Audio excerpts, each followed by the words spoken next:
পৌঁছে দেওয়া হবে।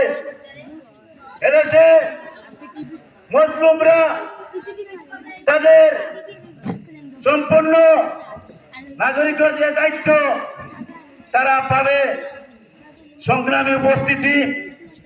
আমি একটি কথা বলতে চাই, আমি একটি দাবি রাখতে চাই আজকের প্রোগ্রামে, যেহেতু আমাদের সংসদ সদস্য হাবিবুর রহমান সাহেব যদি আপনারা নির্বাচিত করতে পারেন তাহলে আমার এই দাবিতে থাকবে, যারা আমরা 17 বছর এই আমি সরকারের নির্যাতনের শিকার হয়েছি, মামলার শিকার হয়েছি, আমরা জেলে গিয়েছি, এই যে ক্ষতিযোগ্য হয়েছে এই ক্ষতি উনি যদি নির্বাচিত হন তাহলে এই ক্ষতি পূরণ দেওয়ার জন্য আমরা সরকারের কাছে দাবি জানাবো।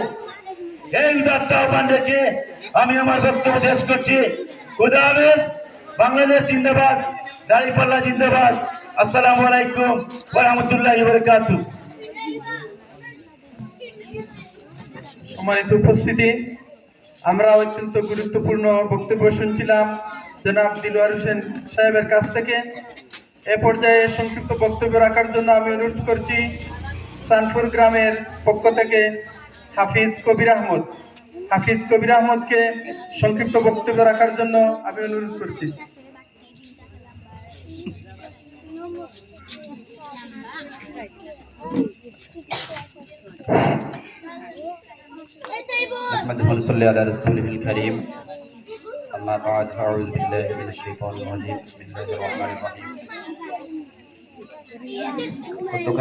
আজকের এই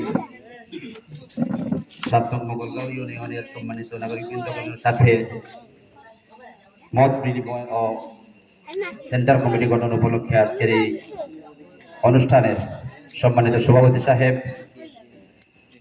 ও উপস্থিত আছেন আমাদের সিলেট সদর উপজেলার বাংলাদেশ জামাতে ইসলামের সম্মানিত নেতৃবৃন্দগণ, সামনে উপস্থিত আছেন আমার অত্র এলাকার স্বনামধন্য মুরব্বীবৃন্দগণ এবং উপস্থিত আছেন আমার শ্রদ্ধেয় বড় ভাই এবং স্নেহের ছোট ভাই বৃন্দগণ। সকলকেই জানাই আমার পক্ষ থেকে, আমাদের গ্রামের পক্ষ থেকে আন্তরিক মোবারকবাদ ও ধন্যবাদ। সম্মানিত উপস্থিতি, আপনারা জানেন